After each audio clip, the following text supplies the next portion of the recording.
everybody, it's Dr. Rick dropping in on you. Hope everybody's having a great week.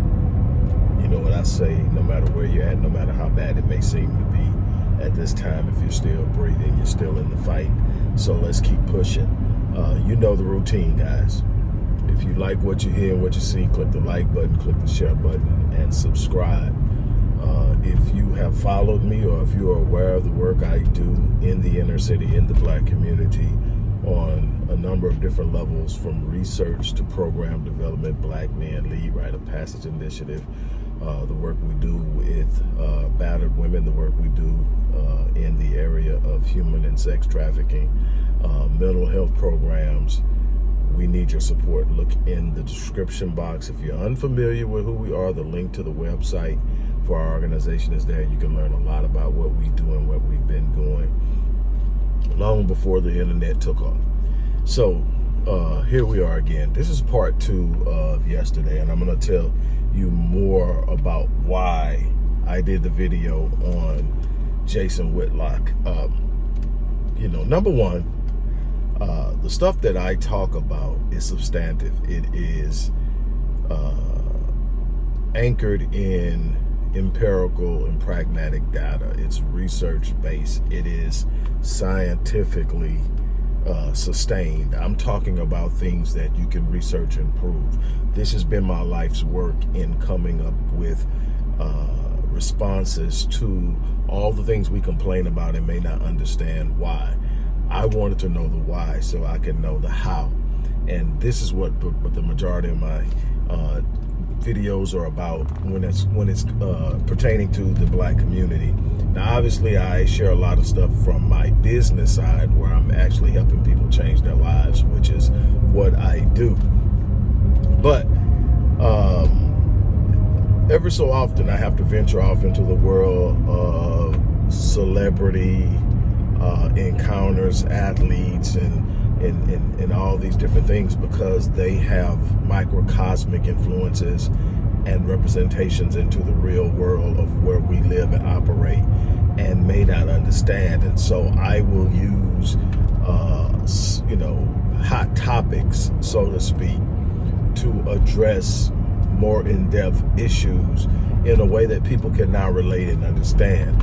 But yesterday, I called out Jason Whitlock, and Jason Whitlock has been in my crosshairs for years because he is a colonial gatekeeper. He is someone who wears a black mask, but really and truly has a white face.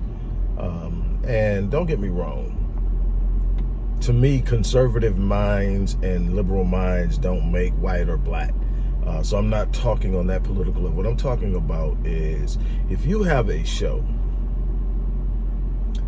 and the predominance of the content of your show is correcting black athletes because they don't behave like white athletes, without observing and acknowledging the influence of their environment and their background and where they come from, and not being willing to acknowledge that there are mechanisms and machinations in play that make it difficult for their families to come from out of those environments, then you aren't being genuine. You aren't being authentic in your representation. You are demanding something of someone, and you are knowingly doing it, because I find it hard to believe that Jason Whitlock does not have the intellectual capacity to dissect social influence, social constructs,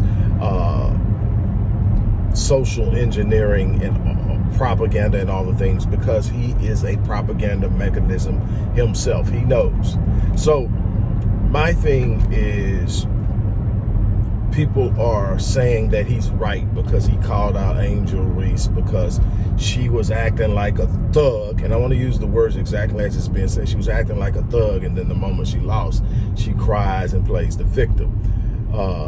And anyone who knows me knows that I am big on vocabulary, and I'm big on understanding. I'm big on also being aware of the etymology and development and the progression and evolution of words. So I don't let people come out and misapply words for the sake of attacking someone or degrading someone or marginalizing someone when the word does not apply. Now, what they don't like is that Angel Reese doesn't move and act like white athletes, or maybe even some more refined or conservative black athletes. That Angel Reese is a true representation of the environment she grew up in, which is Baltimore, Maryland. She embraces that. And the thing is, we have to be very careful that we don't allow a culture that is diametrically opposed to our very nature to define what is really actually cultural and nuanced versus criminal and negative. You know, while I am not a lash person, her lashes don't make her a thug. You know, and in sports, trash talk is a part of the game. And the crazy thing, if we're actually calling her a thug because of last year after beating Caitlin Clark, as a team, LSU as a team beat Iowa, which both Angel Reese was on LSU and Caitlin on Iowa, that she did the "you can't see me" hand swipe in front of our eyes after they knew they had the game locked to Caitlin is thuggish. Then we have to say Caitlin is thuggish also because she was simply throwing Caitlin's signature thing. I don't know if she's been doing it this year, but her signature thing that she did all last season back at her. And so that is all it was. Both athletes actually stood up and said, hey, we don't hate each other. We're competitors. We're passionate. We go at each other. We don't hate each other. And then even after Angel lost this past Monday, she hugged, smiled, and congratulated Caitlin, and Caitlin returned the gesture. So it isn't them. They are doing what athletes do.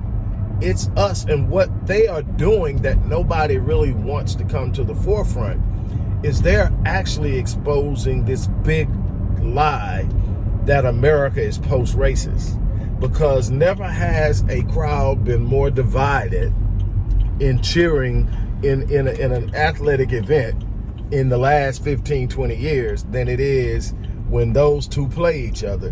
And it is race. It isn't because one acts like this and the other one acts like that, because both of them are bravado driven. Both of them have you know, I got something for you type mentality. And Caitlin was the one that was doing the "you can't see me" thing long before. And so my whole thing is, what I'm not going to do is have Jason Whitlock, not that I can stop him, he has 4 more followers, more support, and a whole bunch of other things, but I'm going to call a spade a spade. I'm going to put it out there. Who gets it, gets it. Who doesn't get it, doesn't get it. But what I'm not going to do is just sit up there and say, okay, so here's the thing. He says she's a thug.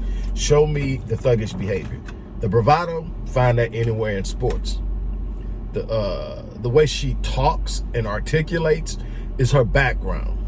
There's absolutely nothing thuggish about that. The term thug, or the word thug, actually means someone who uses violence and aggression to take things predominantly in a criminal manner. Thug, that's what a thug is. She is in no way a thug. She may not behave the way you want her to. She may not be the little dainty debutante that you think she ought to be, and she doesn't have to be. That's the beautiful thing about this. She's not violating any laws. She's out there. She's earning a good living while in college, which these players should have been getting paid a long time ago. And she's living a life that she's enjoying, and she's getting to do something on her terms, and she's getting to take care of her mom in the process, and she's getting to do a lot of things. And what is happening is we're seeing a lot more of our